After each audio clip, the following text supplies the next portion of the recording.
2 days out from Raw Nationals, and the pre-meet paranoia is setting in. I've had a lot of people ask me if I'm still doing keto. I did keto for about a little over 3 months, and I enjoyed it. It was a very interesting experience. I didn't lose any strength.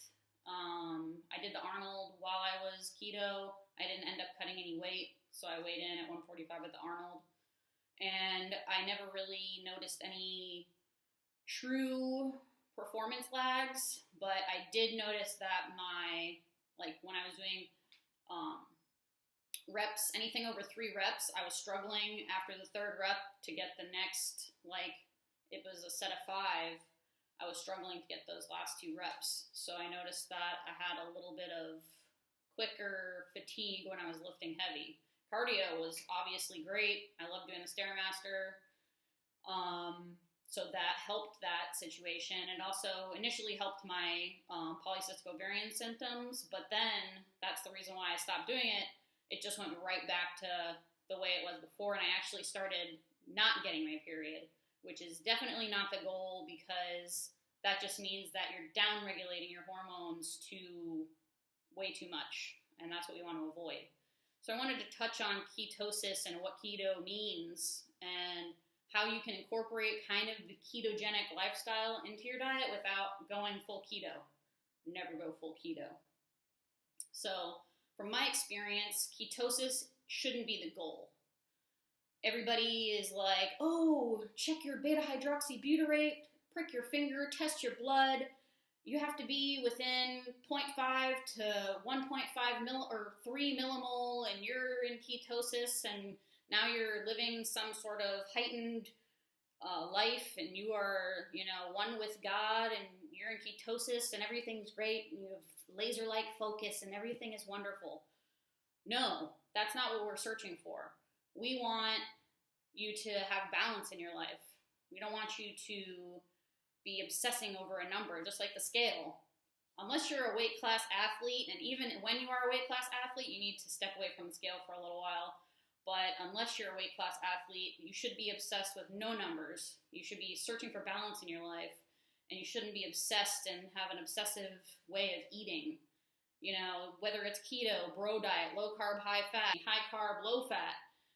There's so many different ways that we can eat, and it just shouldn't be, I only do it this way, because then you're missing out on a lot of other things that you could be doing.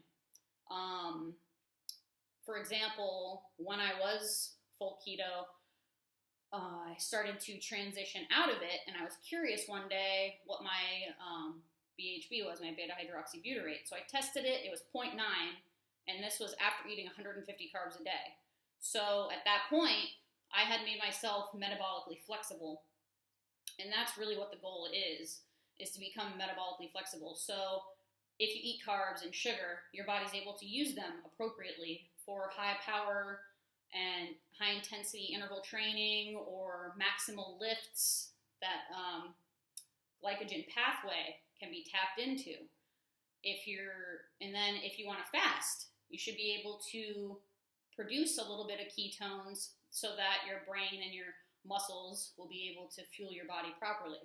So that's what we mean by being metabolically flexible, that you can fast, and obviously you're not going to die, but you'll fast and you won't feel horrible. And you can also eat sugar and carbs and not bloat up and gain a whole bunch of weight and, feel like garbage just because you ate some carbs. So yeah, it's really just about finding balance. Being comfortable in your own skin is probably one of the most important things, and I think everyone should be working on that every single day. I'm still working on it every day. Is, eating real food. Just because you're tracking macros, you're doing if it fits your macros. Oh look, Yahto's here. Hey girl, where are you going? Say hey to the world. Such a diva, has to be all up in it all the time. But so eating real food is really, really important. Just because you're doing macros and you're allowed to eat Pop-Tarts and donuts and Ben and Jerry's doesn't mean that you have to eat that shit every day. There's nothing wrong with it, but think about, quality food? How do you want to feel? And I know everyone thinks that certain foods don't cause inflammation. Well, for some people they do. So you have to be your own advocate, and you have to find out how your body responds the best way that it can. So I still eat ice cream, Ben and Jerry's, whatever, but I don't eat it all the time. I eat it selectively. Another thing I like to do is, I guess you could call it like carb cycling or nutrient timing. So before I work out, I always like to have granola. I like to say I'm powered by granola and honey because that's pretty much what all my workouts are fueled by. It's about 50 carbs.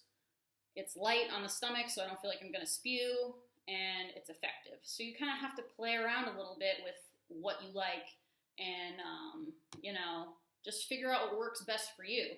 If you currently have a coach and they're not meeting your needs, make sure you are efficiently communicating with them and you're saying what you mean and you're meaning what you say, because if you're not communicating with someone, then it's just going to be a freaking train wreck, and they're going to be thinking that they're doing what's best for you, and you're going to be like, this person's an asshole, they're not listening to me, but actually you're just really not telling them what you want.